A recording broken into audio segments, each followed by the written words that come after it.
Hello students, डेनी classes में आपका स्वागत है। राजस्थान पशु परिचय परीक्षा के लिए साइंस के टॉप 100 क्वेश्चंस आज हम करेंगे। देखो, इन क्वेश्चंस की पीडीएफ फाइल आपको डेनियल क्लासेस के टेलीग्राम चैनल पर उपलब्ध होगी। साथ ही आपको पशु परिचय के लिए अभी latest test series top 20 test, जिसमें करंट अफेयर भी लेटेस्ट इंक्लूड होगा, वो अभी आपके चल रही है। डेनियल क्लासेस की ऐप पे चल रही है। वो आपको अब रेगुलर टेस्ट मिल रहे हैं जो एग्ज़ाम तक आपको मिलते रहेंगे। उन टेस्ट को दोगे, तैयारी और अच्छी आपकी होगी। ये साइंस के टॉप 100 क्वेश्चंस हैं। यहाँ से सीधे सीधे आपको एग्ज़ाम में प्रश्न देखने को मिल जाएंगे। तो जितना उसके शेयर करना, वीडियो को लाइक आप कर देना। तो चलिए हम शुरू करते हैं। पहला है कि किस प्रकार के परिवर्तन में एक नया पदार्थ बनता है। इस परिवर्तन में क्या होगा? नया पदार्थ बनेगा और इसको हम बोलते हैं रासायनिक परिवर्तन। जब भी नया पदार्थ का नाम आएगा, याद रखना रासायनिक परिवर्तन वो होता है। आपके लिए इसके लिए कुछ थ्योरी लाया हूँ जहाँ से आपको सीधे सीधे एग्जाम में प्रश्न देखने को मिल जाएंगे। ऐसे परिवर्तन जिनमें नए पदार्थ बन जाते हैं रासायनिक परिवर्तन कहलाते हैं। रासायनिक परिवर्तन प्राय स्थायी होते हैं। जैसे दूध से दही बनना। स्थायी का मतलब दूध से दही बन गया तो वापस दही का दूध नहीं बनेगा। दूध का फट गया, अब दूध फट गया तो वापस दूध नहीं बनेगा। तो दूध से दही बनना, दूध का फटना, लोहे पर जंग लगना, रंग में परिवर्तन होना, कोयले या ईंधन या लकड़ी का जलना, फलों का पकना, सब्जी का पकना, मोमबत्ती अगरबत्ती का जलना, पटाखों का विस्फोट होना, ध्वनि का उत्पन्न होना, पौधों द्वारा प्रकाश संश्लेषण, ये सारे क्या होते हैं? रासायनिक परिवर्तन होते हैं। एक चीज़ ध्यान रखना, मोमबत्ती का जलना रासायनिक और भौतिक दोनों परिवर्तन होते हैं। जो मोमबत्ती का मोम जल रहा है वो भौतिक परिवर्तन है, लेकिन जो इसमें से जो ऊष्मा निकल रही है उसको रासायनिक परिवर्तन में हम लेते हैं। तो मोमबत्ती का जलना भौतिक रासायनिक दोनों में आएगा। अगला प्रश्न है कि निम्न में से कौन सा भौतिक परिवर्तन है? 4 ऑप्शन आपके सामने, बताओ कौन सा भौतिक परिवर्तन इनमें से है। रसोई गैस का बनना रासायनिक है। दूध का फट जाना भी रासायनिक है। भोजन का पचना, डाइजेस्ट होना भी रासायनिक है। जल में चीनी का घुलना क्या हो जाएगा? ये हमारा भौतिक परिवर्तन हो जाएगा। अब भौतिक परिवर्तन कौन कौन से होते हैं वो देख लो फटाफट ही। भौतिक परिवर्तन ऐसे परिवर्तन होते हैं जिनमें कोई नया पदार्थ नहीं बनता है। भौतिक परिवर्तन प्राय अस्थायी होते हैं। भौतिक परिवर्तन में किसी पदार्थ के आकार एवं अवस्था में परिवर्तन होता है, जैसे बल्ब का जलना, शक्कर या चीनी का पानी में घुलना, कागज लकड़ी के टुकड़े करना, सोने, लोहे, कांच आदि का पिघलना, मोमबत्ती का जलना, लोहे का चुंबक में बदलना, एल्यूमिनियम का फॉइल बनाना, पानी का अवस्था परिवर्तन करना, जैसे जल से बर्फ, बर्फ से पानी, पानी से वाष्प, वाष्प से पानी। ये सारे भौतिक परिवर्तन। और 100% यहाँ से एक प्रश्न आपको एग्जाम में देखने को मिलेगा, ज़्यादा भी देखने को मिल सकते हैं। मोमबत्ती जलने के दौरान किस प्रकार का परिवर्तन होता है? बता दो कौन सा परिवर्तन होता है। मोमबत्ती जलने के दौरान भौतिक भी होता है, रासायनिक भी होता है। तो भौतिक और रासायनिक परिवर्तन दोनों ही होते हैं। अगला है कि भौतिक परिवर्तन के लिए ऐसा नाम देने का कारण है। भौतिक परिवर्तन के लिए ऐसा नाम देने का कारण यह है कि परिवर्तन केवल भौतिक गुणों में होता है। इसका जो परिवर्तन होता है वो होता कहाँ है? वो केवल भौतिक गुणों में होता है। ध्यान रखना, केवल भौतिक गुणों में होता है। अगला है कि काटने के पश्चात सेव का भूरे रंग में बदलना उदाहरण है। रंग परिवर्तन हो गया, तो रंग परिवर्तन किस में आता है? रासायनिक परिवर्तन में आता है। काटने के पश्चात सेव का भूरे रंग में बदल गया, तो मतलब क्या बोलते हैं? अब ये रंग परिवर्तित हो चुका है। अब ये भूरा रंग वापस सही नहीं हो सकता है, स्थायी हो गया एक तरह से। जंग के लिए सही कथन है, यह फेरिक ऑक्साइड है। बिल्कुल बिल्कुल फर्स्ट ही सही है। जंग के लिए सही कथन क्या है? ये फेरिक ऑक्साइड है। धातुओं में जंग लगना किस प्रकार की अभिक्रिया है? बताओ। धातुओं में जंग लगना हम बात करें रासायनिक अभिक्रिया है, तो हमारा ऑप्शन 22 में सही हो जाएगा।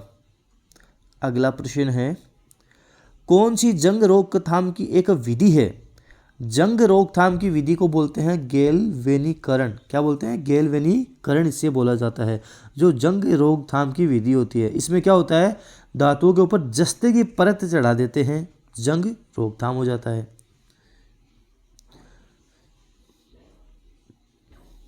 रासायनिक रूप से जंग होती क्या है? रासायनिक रूप से जंग की बात करें, जंग क्या होती है? आयरन ऑक्साइड होती है, आयरन ऑक्साइड होती है। लोहा नम हवा की उपस्थिति में क्रिया करके आयरन ऑक्साइड बनाता है, जंग लग जाती है। अगला प्रश्न है कि एक बंद निकाय में भौतिक एवं रासायनिक परिवर्तन के समय कौन सा गुण अपरिवर्तित रहता है, जिसमें परिवर्तन नहीं होता है? देखो, कण का विन्यास में होता है, घनत्व में होता है, आकार में होता है। हम बात करें द्रव्यमान में परिवर्तन नहीं होता है। भौतिक परिवर्तन से पदार्थ के रंग व आकार एवं परिमाप में ही परिवर्तन होता है। रासायनिक परिवर्तन में पदार्थ के रासायनिक गुण मूल पदार्थ से अलग हो जाते हैं, जैसे दूध का दही बनना, लेकिन कुल द्रव्यमान में कोई परिवर्तन नहीं होता है, ध्यान रखना। उस धातु का नाम बताइए जो कमरे के तापमान सामान्य तापक्रम पर द्रव्य अवस्था में पाई जाती है। कौन सी धातु है वो मरकरी है, उसे हम मरकरी कहते हैं। अगला प्रश्न है, निम्नलिखित में से कौन सा अधातु कमरे के तापमान पर द्रव्य अवस्था में होता है? ये धातु नहीं है, अधातु है, इसको बोलते हैं ब्रोमीन। क्या बोलते हैं? ब्रोमीन बोलते हैं। जैसे मरकरी धातु है, ब्रोमीन क्या है? अधातु है। कौन सी धातु मुक्त अवस्था में पाई जाती है? ऐसी कौन सी धातु है जो मुक्त अवस्था में पाई जाती है? तांबा है। कौन सी है? तांबा है। मोती मुख्य रूप से बना होता है। मोती मुख्य रूप से किसका बना होता है बताओ? ये कैल्शियम कार्बोनेट का बना होता है। जो मोती होता है वो मुख्य रूप से कैल्शियम कार्बोनेट का बना हुआ होता है। 18 कैरेट सोना में होता है, जो 18 कैरेट सोना होता है इसमें सोना कितना होता है? देखो, एक इसकी सोना कितना है इसकी निकालने की विधि है, सीधा साधा। देखो, 24 कैरेट सोना आपको पता है शुद्ध होता है, 24 कैरेट सोना शुद्ध होता है, आपको बताना, आपको पता। तो 18/24 गुणा 100 कर दो, 18/24 गुणा 100 कर दो, अपना आंसर क्या आ जाएगा? 75%। तो हमारे बात करें 18 कैरेट सोने में कितना होता है? 75% होता है, ध्यान रखना। 24 कैरेट 100% शुद्ध होता है। बॉक्साइड अयस्क है। बॉक्साइड किसका अयस्क है बताओ? एल्यूमिनियम का है। अच्छे से ध्यान रखना, कई बार एग्जाम में पूछा गया है। बॉक्साइड एल्यूमिनियम का अयस्क है, एल्यूमिनियम का ध्यान रखना है। सबसे अधिक तन्य धातु है और एग्जाम वालों का फेवरेट भी है, गोल्ड है, सोना है। सबसे अधिक तन्य धातु सोना है। इसको मेल्ट करके पिघला कर लंबा लंबा कई आकार इसको दिए जा सकते हैं। तन्य धातु सबसे ज़्यादा गोल्ड है। निम्न में से कौन सा यौगिक अम्लीय तथा क्षारीय दोनों व्यवहार करता है? अम्लीय भी करता है और क्षारीय भी करता है। इसका उत्तर हो जाएगा Al2O3। अगला है कि खाद्य सामग्री को संरक्षित करने के लिए प्रयुक्त एक अधातु है, नाइट्रोजन है। कौन सी है? नाइट्रोजन है। हेरोइन का रासायनिक नाम बताओ? मोरफिन डाइएसिटेट इसका रासायनिक नाम हो जाएगा। ऑप्शन फर्स्ट हमारा इसका सही उत्तर हो जाएगा।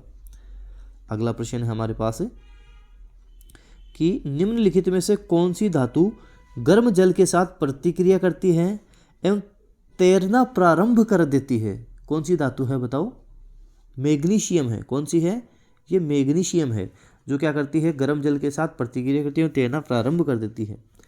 हीमोग्लोबिन में धातु होती है, कौन सी होती है बताओ? आयरन होती है, इसमें ध्यान रखना, आयरन होती है। धातु जो ठंडे पानी से अभिक्रिया नहीं करती है, मैग्नीशियम नहीं करती है। कौन सी नहीं करती है? मैग्नीशियम नहीं करती है। ठंडे पानी से अभिक्रिया मैग्नीशियम नहीं करती है। अगला प्रश्न है हमारे पास क्वेश्चन नंबर 24 कि दी गई धातुओं में से किस धातु को गलाने से नहीं निकाला जा सकता? बताओ कौन सी धातु है? क्वेश्चन नंबर 24 हमारे पास हो जाएगी एल्यूमिनियम। Al इसका सही उत्तर हो जाएगा। अगला है कि निम्न में से कौन सा तत्व रासायनिक रूप में धातु व अधातु दोनों के समान कार्य करता है? धातु और अधातु दोनों में समान कार्य करता है। बोरोन हो जाएगा, ध्यान रखना। कौन सा हो जाएगा? बोरोन। आपको ध्यान रखना, बोरोन हो गया, सिलिकॉन हो गया, जर्मेनियम हो गया, आर्सेनिक हो गया, ये सारे होते हैं। क्वेश्चन नंबर 26 का है हमारे पास। एक सेकंड, थोड़ा सा इसको बड़ा कर लेते हैं। 26 का प्रश्न है कि धातु विशेषता को सुमेल कीजिए। पारा, पारा क्या है? पारे की हम बात करेंगे तो पारा हमारे पास हो जाएगा कि पारा अकेला धातु जो सामान्य तापक्रम पर द्रव्य में होता है, लिक्विड में होता है। पारा, पारा किस में होता है? लिक्विड में होता है। आपको ध्यान रखना है, पारा लिक्विड में होता है। आयोडीन, आयोडीन की बात करें चमकदार अधातु है। आयोडीन क्या है? एक चमकदार अधातु है। हीरा की बात करें, हीरा हमारे पास हो जाएगा, हीरे की बात करें तो हीरा कठोरतम प्राकृतिक पदार्थ एवं अधातु है। ठीक है। और फिर लास्ट में बच गया हमारे पास ग्रेफाइट। तो ग्रेफाइट क्या है? एक अधातु जो विद्युत का चालक है। तो इस तरह से ये सही होगा। प्रश्न संख्या 27 है हमारे पास है कि निम्नलिखित में से वह धातु कौन सी है जो पानी को अत्यधिक प्रदूषित करती है? पानी को सबसे ज़्यादा प्रदूषित कौन सी धातु करती है बताओ? तो वह धातु हो जाएगी आर्सेनिक। जल के अत्यधिक प्रदूषण के लिए आर्सेनिक ही उत्तरदायी है, ध्यान रखना। अगला प्रश्न है हमारे पास है कि यदि किसी व्यक्ति को बंदूक की गोली लगने पर उसके शरीर से सभी गोलियां नहीं निकाली जाती हैं तो निम्नलिखित में से किसके कारण उसके शरीर में जहर फैल जाएगा? उसके शीशा के कारण जहर फैलेगा, शीशा के कारण उसके शरीर में जहर फैल जाएगा। अगला प्रश्न है हमारे पास है क्वेश्चन नंबर 29 है कि निम्न में से अधिक विद्युत चालकता वाली धातु कौन सी है? ऐसे प्रश्न एग्जाम में पूछे जाते हैं। निम्न में से अधिक विद्युत चालकता वाली धातु चांदी है, ध्यान रखना। पहले नंबर पे चांदी आती है, फिर तांबा, फिर एल्यूमिनियम, उसके बाद में इस्पात। बर्तन बनाने में प्रयुक्त जर्मन सिल्वर एक मिश्र धातु है। जर्मन सिल्वर का नाम सुना होगा तो ये कॉपर, जिंक और निकेल की मिश्र धातु है। Copper, zinc, nickel. अगला प्रश्न है हमारे पास कि निम्नलिखित में से सर्वाधिक कठोर धातु कौन सी है? इनमें से बताओ सबसे ज़्यादा कठोर धातु कौन सी है? टंगस्टन सबसे कठोर धातु है। पहले नंबर पर हमारे पास टंगस्टन आती है, दूसरे नंबर पर हमारे पास प्लेटिनम आती है, तीसरे नंबर पर हमारे पास लोहा आता है और चौथे नंबर पर हमारे पास सोना आता है। क्वेश्चन नंबर 32 है कि उत्तम श्रेणी का कोयला है। उत्तम श्रेणी का, ए मतलब उत्तम, ऐसे कर लेना उत्तम। तो ए मतलब हो गया एंथ्रेसाइट। तो पहले नंबर पर एंथ्रेसाइट आता है, दूसरे नंबर पे हमारे पास लिग्नाइट आता है, तीसरे नंबर पे हमारे पास बिटुमिनस आता है और सबसे कम हमारे पास है चौथे नंबर पे पीट आ जाता है। अगला प्रश्न है हमारी स्क्रीन पर, निम्न में से कौन सा धातु सबसे ज़्यादा अभिक्रियाशील है? बताओ कौन सा धातु है जो सबसे ज़्यादा अभिक्रियाशील है? अब एकदम परफेक्ट दिख रहा है, सही दिख रहा है। 33 में हमारे पास हो जाएगा मैग्नीशियम, फर्स्ट हमारे पास उत्तर हो जाएगा। वैसे सब ऑप्शन में 4 दे रखे हैं। वैसे आपको बता दूं सबसे ज़्यादा अभिक्रियाशील पोटेशियम होता है, फिर सोडियम होता है, फिर कैल्शियम होता है, फिर मैग्नीशियम होता है, उसके बाद में एल्यूमिनियम होता है। अगला प्रश्न देखते हैं, प्रश्न संख्या 34, जिसमें ऑप्शंस भी हैं अपने पास। ये पूरा सुमेलित करना है आपको, इसमें सुमेलित करना है। आयरन Fe, आयरन क्या होता है? Fe, तो ये तो फर्स्ट से ही मिल जाएगा, ठीक है। फिर एक गोल्ड की बात करेंगे। गोल्ड हम बात करेंगे, गोल्ड को हम बोलते हैं Au, ये वाला हो जाएगा। फिर हम बात करते हैं सिल्वर के बारे में। सिल्वर हो जाएगा Ag, मरकरी हो जाएगा Hg। इसमें हमारे पास जो सही उत्तर होगा ऑप्शन 4 होगा। अगला प्रश्न है कि चांदी के बर्तन हवा में कुछ दिन खुले रखने से क्या बनने के कारण काले हो जाते हैं? काले कैसे पड़ जाते हैं? ये सिल्वर ऑक्साइड की इनके ऊपर एक परत बन जाती है, ध्यान रखना, Ag2S, सिल्वर ऑक्साइड की एक परत बन जाती है। निम्न में से कौन अधातु है? अधातु के बारे में बताना, कौन अधातु है? तो एक नाइट्रोजन क्या है? एक अधातु है, नाइट्रोजन अधातु है। अगला है कि किस धातु का निष्कर्षण केवल विद्युत अपघटन के द्वारा किया जा सकता है? कौन सी धातु है जिसका विद्युत अपघटन के द्वारा ही किया जा सकता है? एल्यूमिनियम है। निम्न में से कौन सी धातु अधिकतम बाहुल्यता से मिलती है? एल्यूमिनियम ही मिलती है, ध्यान रखना। पृथ्वी पर सबसे अधिक एल्यूमिनियम है जो लगभग 8% के आसपास है, 8% के आसपास तो एल्यूमिनियम ही है, ध्यान रखना। अगला प्रश्न देखते हैं। ताम्र संदूषण से बचाने के लिए पीतल के बर्तनों पर सामान्यतः किस धातु की परत चढ़ाई जाती है? पीतल पर हम बात करें रांगे की, रांगे की परत चढ़ाई जाती है, जिसे टिन हम बोलते हैं। निम्नलिखित धातुओं में से कौन सी धातु तांबे की तुलना में अधिक अभिक्रियाशील है? लोहा है। कौन सी है? लोहा। पहले पे लोहा आ जाता है, दूसरे पे हमारे पास तांबा आ जाता है, फिर हमारे पास चांदी आ जाती है, फिर सोना आ जाता है, फिर प्लेटिनम आ जाता है। अगला है कि कौन सी धातु, धातु नहीं, अधातु, कौन सी अधातु चमकीली है? ये आयोडीन है जो चमकीली है। कौन सी अधातु चमकीली है? आयोडीन है। अमोनिया का रासायनिक सूत्र क्या है? अमोनिया का रासायनिक सूत्र है NH3, ammonia NH3। Magnesium sulphide में मैग्नीशियम और सल्फर के भार का अनुपात कितना होता है, आपको बताना है। इसमें हम बात करें, इसका अनुपात जो होता है वो 3:4 में होता है, 3:4 में होता है।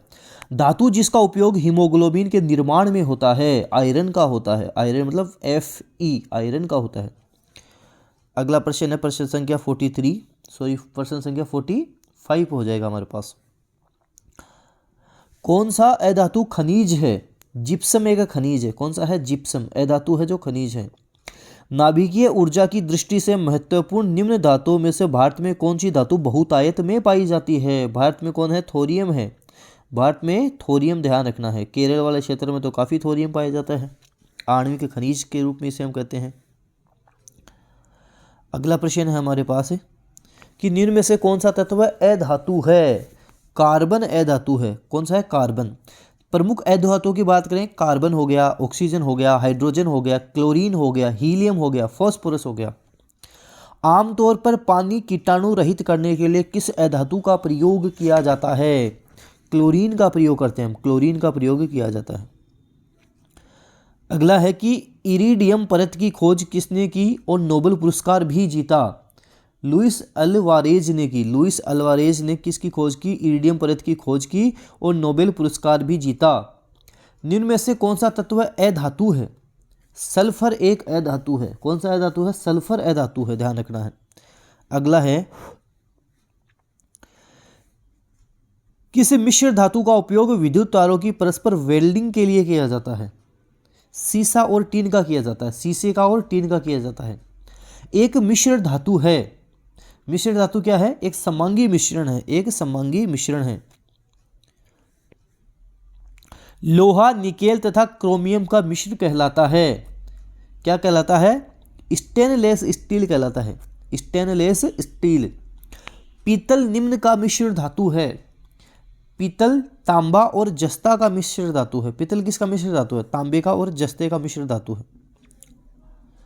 निम्न में से एक मिश्र धातु है। मिश्र धातु आपको बताना है इसमें से कौन सा है। तो जर्मन सिल्वर क्या है? जर्मन सिल्वर एक मिश्र धातु है। अगला प्रश्न है कांसे की मूर्ति में ज्यादातर होता है। कांसे की मूर्ति में ज्यादातर क्या होता है? कॉपर तथा टिन होता है। कॉपर तथा टिन होता है। किस मिश्र धातु में एक अधातु इसके घटक के रूप में होती है? स्टील में होती है। किस मिश्र धातु में? स्टील में। एक अधातु इसके एक घटक के रूप में होती है, स्टील में होती है। अगला प्रश्न हमारी स्क्रीन पे, पीतल क्या है? पीतल एक मिश्रण है। पीतल है क्या? पीतल एक मिश्रण है। निम्न में से कौन सी मिश्र धातु नहीं है? पीतल है, कांसा है, जर्मन सिल्वर है, पारा नहीं है। आपको ध्यान रखना, मिश्र धातु नहीं है, पारा नहीं है। भारत में प्रचुर मात्रा में पाया जाने वाला अयस्क कौन सा है? भारत में जो प्रचुर मात्रा में पाया जाता है उसे हम बोलते हैं मोनाजाइट। क्या बोलते हैं? मोनाजाइट बोलते हैं। मानव कोशिका में कितने गुणसूत्र होते हैं बताओ? हम बात करें 46 गुणसूत्र होते हैं, जैसे 23 जोड़ी होते हैं। तो मानव कोशिका में गुणसूत्र होते हैं 46। आनुवांशिकी के जनक किसे कहा जाता है? आनुवांशिकी के जनक कौन कहलाते हैं बताओ? आनुवांशिकी के जनक तो हमारे पास मेंडल हो जाएंगे। ग्रेगर जॉन मेंडल आनुवांशिकी के जनक कहलाते हैं, जिन्होंने मटर का पौधा आनुवांशिकी के लिए प्रयोग किया था। किसके द्वारा आनुवांशिकता के विज्ञान को आनुवांशिकी जेनेटिक्स कहा गया? किसने कहा? वेटसन ने कहा, W वेटसन ने कहा था। प्रश्न संख्या 64 हमारी स्क्रीन के ऊपर है। मेंडल ने मटर के अलावा एक और पादप पर कार्य किया। बड़ा अच्छा प्रश्न है, सबको पता है मटर पे किया, मटर के अलावा किस पे किया था? हीरेसियम पर किया था, जिसे होकविड भी हम बोलते हैं, होकविड भी बोलते हैं। हीरेसियम पर किया था, आपको ध्यान रखना है, जिसको हम होकविड भी बोलते हैं। तो ये अच्छा प्रश्न है। अगला प्रश्न है हमारे पास कि मेंडल का स्वतंत्र अपव्यूह का नियम के अवलोकनों पर आधारित है। ये द्विसंकरण पर आधारित है। मेंडल का स्वतंत्र अपव्यूह का नियम किस पर आधारित है? द्विसंकरण पर आधारित है। ग्रीगर मेंडल ने आनुवंशिक प्रयोग के लिए पादप का प्रयोग किया था, मटर का किया था, जिसके क्या बोलते हैं? पाइसम सेटाइवम बोलते हैं। मटर का साइंटिफिक नेम क्या है? पाइसम सेटाइवम है। गेहूं का क्या है? ट्रिटिकम एस्टिवम है। अगला है कि मेंडल का स्वतंत्र अपव्यूहन का सिद्धांत किस अनुपात के आधार पर सिद्ध किया जा सकता है? हम बात करें प्रश्न, इसका आंसर हो जाएगा ऑप्शन फर्स्ट, 9:3:3:1। मेंडल ने अपने प्रयोगों के लिए मटर के कितने जोड़ी लक्षणों का चयन किया था? 7 जोड़ी थी। 7 जोड़ी, जिसमें पादपों की लंबाई, पुष्प की स्थिति, शिंब की आकृति, शिंब का रंग, बीज की आकृति, बीज का रंग और बीजावरण का रंग। अगला है हमारे पास कि मेंडल द्वारा चयनित मटर के पौधे का कौन सा लक्षण आनुवंशिकता के प्रयोग के लिए नहीं चुना था? कौन सा नहीं चुना था, आपको बताना है। तने का रंग नहीं चुना था, तने का रंग। मेंडल द्वारा उद्यान मटर पाइसम सेटाइवम का चुनाव अपने प्रयोगों के लिए करने के पीछे कारण क्या थे? क्या कारण थे? एक वर्षीय शाक है, उभयलिंगी है, पर परागण आसान है, उपयुक्त सभी, सारा इसमें सही हो जाएगा। मेंडल ने किन पादपों पर प्रयोग किए? उद्यान मटर पे किए, बिल्कुल। हीरेसियम पर भी किए, बिल्कुल। दोनों पर किए थे, दोनों पर ही किए थे, ध्यान रखना, दोनों पर ही किए थे। अगला प्रश्न आपके पास 72 नंबर का प्रश्न हमारी स्क्रीन पर है। कौन सा रोग जीवाणु द्वारा होता है? जीवाणु द्वारा कौन सा रोग होता है? इनमें से टाइफाइड होती है। जो डेनियल क्लासेस के स्टूडेंट हैं उनको सारी ट्रिक्स मैंने बता रखी हैं। अगला प्रश्न है, कौन से जीवाणु में सुजाक रोग होता है? सुजाक रोग, निसेसिरियाई गोनेरियाई, जिसको हम नाइसेरियाई गोनेरियाई भी बोलते हैं। ऑप्शन फोर्थ सही हो जाएगा। यौन संचारित रोग का उदाहरण कौन सा है? इनमें से बताओ, यौन संचारित रोग कौन सा है? गोनेरिया ही है। कौन सा है? गोनेरिया है, गोनोरिया जिसको हम बोलते हैं, ये यौन संचारित रोग है, ध्यान रखना। बैक्टीरिया जनित भी ये रोग, इसको बैक्टीरिया से होता है। बीसीजी वैक्सीन किसकी प्रतिरक्षा के लिए दिया जाता है? यक्षमा की प्रतिरक्षा के लिए। यक्षमा क्या होता है? टीबी होता है, जिसे हम तपेदिक भी बोलते हैं। डोट्स प्रोग्राम का संबंध किस रोग से है? बताओ। क्षय रोग से है। क्षय रोग, यक्षमा क्या है? टीबी है, टीबी है। Directly observed treatment short course यानी डोट्स विश्व स्वास्थ्य संगठन द्वारा मान्य टीबी की रोकथाम हेतु 6 से 8 महीने में पूर्ण इलाज की एक मुहिम है। अगला प्रश्न है कि टाइफाइड मियादी बुखार के कारण होता है? टाइफाइड किसके कारण होता है? बता दो। टाइफाइड मियादी बुखार तो जीवाणु के कारण होता है, यह तो जीवाणु के कारण होता है। ऑप्शन सेकंड सही हो जाएगा। मियादी बुखार की पुष्टि के लिए जो हम टेस्ट करते हैं उसको हम बोलते हैं विडाल टेस्ट। क्या कहलाता है? विडाल टेस्ट कहलाता है। Option second, Widal test. हेजा के रोगाणु की खोज किसने की थी? हेजा के रोगाणु की खोज की थी रॉबर्ट कोच ने की थी। रॉबर्ट कोच ने वर्ष 1905 में हेजा के रोगाणुओं विब्रियो कोलेरी की खोज की थी, जिसके लिए इन्हें नोबेल पुरस्कार से सम्मानित किया गया। हेजा एक संक्रामक रोग है जो कोलेरा ब्रिवियो नामक जीवाणु से होता है। इसमें उल्टी दस्त के साथ हाथ पैर में ऐंठन होती है। प्रश्न संख्या 80 हमारे पास स्क्रीन पर है कि प्लेग किससे फैलता है? प्लेग तो जीवाणु से फैलता है, प्लेग जीवाणु से फैलता है। अगला प्रश्न है, लोकजो क्या है? लोकजो, धनुष्टंका, लोकजो क्या है? लोकजो जीवाणु जनित रोग है, जीवाणु जनित रोग है, टिटेनस जिसे हम बोलते हैं। निम्न में से असंक्रामक रोग कौन सा है? असंक्रामक रोग कौन सा है? एड्स तो फैलता है, कोरोना भी फैल रहा है, सामान्य जुकाम भी है, लेकिन कैंसर क्या है? असंक्रामक रोग है। अगला है कि एड्स के उपचार में किस प्रकार की औषधियों का प्रयोग किया जाता है। एड्स के उपचार में एंटी रेट्रोवायरल औषधि होती है, एंटी रेट्रोवायरल औषधि होती है। पीलिया जिसकी बीमारी है, पीलिया किसकी बीमारी है, ये लीवर की बीमारी है, लीवर की बीमारी है पीलिया। निम्न में से कौन सा रोग मच्छर के काटने से नहीं होता। मलेरिया बिल्कुल होता है, मादा एनाफिलीज मच्छर के काटने से। ये भी होता है डेंगू भी एडिस एजिप्टी मच्छर के काटने से होता है। चिकनगुनिया हो जाता है मच्छर के काटने से, लेकिन हेपेटाइटिस से नहीं होता है, हेपेटाइटिस नहीं होता है।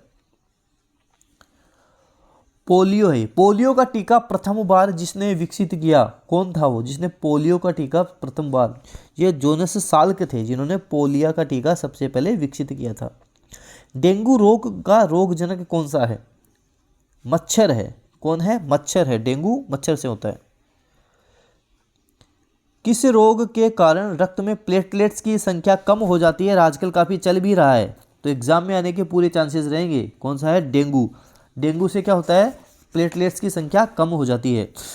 जब एक नींबू को पानी से भरे कांच के गिलास में रखा जाता है तो वह अपने वास्तविक आकार से बड़ा हो जाता है, बड़ा प्रतीत होता है। यह निम्न में से किस घटना के कारण होता है। इसको घटना को क्या बोलते हैं, इसको बोलते हैं प्रकाश का अपवर्तन, प्रकाश का अपवर्तन कहलाता है।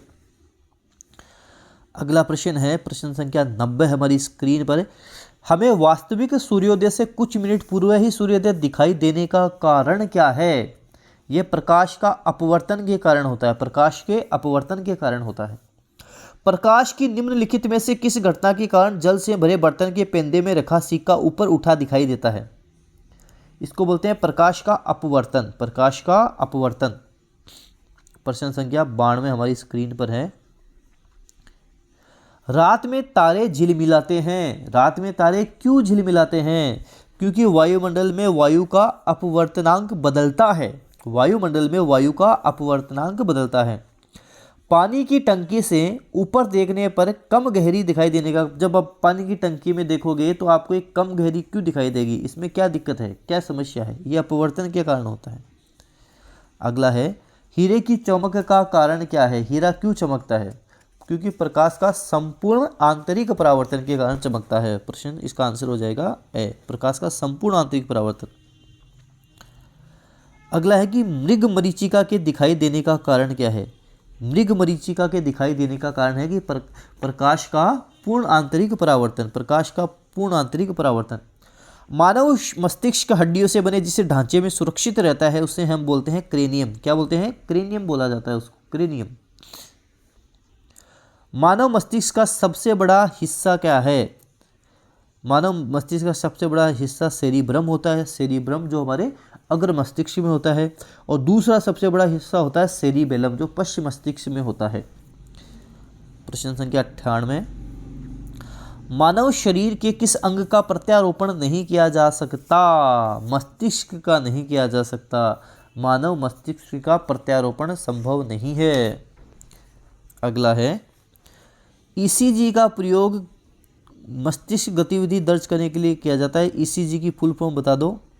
इसको हम बोलते हैं इलेक्ट्रोएन्सेफेलोग्राम। क्या बोलते हैं, इलेक्ट्रोएन्सेफेलोग्राम इसको बोला जाता है ईसीजी को। मस्तिष्क के अध्ययन को क्या कहते हैं, मस्तिष्क के अध्ययन को कहलाते हैं न्यूरोलॉजी, और जो मस्तिष्क का अध्ययन करेगा वो कहलाएगा न्यूरोलॉजिस्ट। तो ध्यान रखना, मस्तिष्क का अध्ययन, माइंड की जो स्टडी उससे बोलते हैं न्यूरोलॉजी। ये 100 शानदार रामबाण प्रश्न मैंने करवा दिए, एग्जाम में 100% मिलेंगे। पीडीएफ डेनियल क्लासेस के टेलीग्राम चैनल पर मिल जाएगी। साथ ही आपको टॉप 20 मॉडल पेपर मिल रहे हैं शानदार तरीके से। अभी आपके ये 20 मॉडल पेपर ही चलेंगे, आपके एग्जाम से पहले 20 मॉडल पेपर हम कवर करेंगे। इनको आप रेगुलर कवर करो। अब तक शायद 8 से 10 मॉडल पेपर तो आपके डल चुके हैं, ऐसे टोटल 20 मॉडल पेपर आपके डलेंगे। करंट अफेयर भी लेटेस्ट रहेगा, इनको भी ढंग से करो। जो प्ले स्टोर पे जाओगे डेनियल क्लासेस की ऐप में मिलेंगे। वीडियो को जितना हो उसके शेयर करो, सब तक ये वीडियो आप जरूर पहुंचा दो। धन्यवाद।